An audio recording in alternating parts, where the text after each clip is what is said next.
चला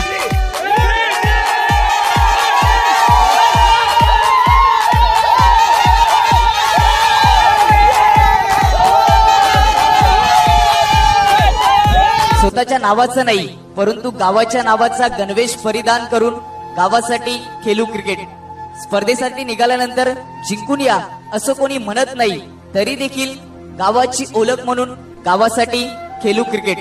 गोलंदाजी फलंदाजी मिळाली नाही तरी देखील गावाच्या एकात्मतेचं प्रतीक म्हणून केवळ एकच संघ बनून गावासाठी खेळू क्रिकेट.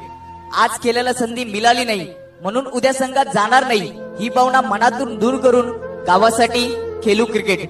कधी जिंकून येऊ तर कधी हार पत्करावी लागेल तरी देखील गावाच्या नावाची चर्चा म्हणून गावासाठी खेळू क्रिकेट. तुम्ही जिंकलात म्हणजे तुमचा गाव विजय झाला ही अभिमानाची गोष्ट मनात ठेवून गावासाठी खेळू क्रिकेट. गावाचं नाव, गावाची ओळख, गावाची चर्चा, गावाची एकता या सगळ्यांसाठी आणि फक्त ना फक्त खेळू क्रिकेट गावासाठी.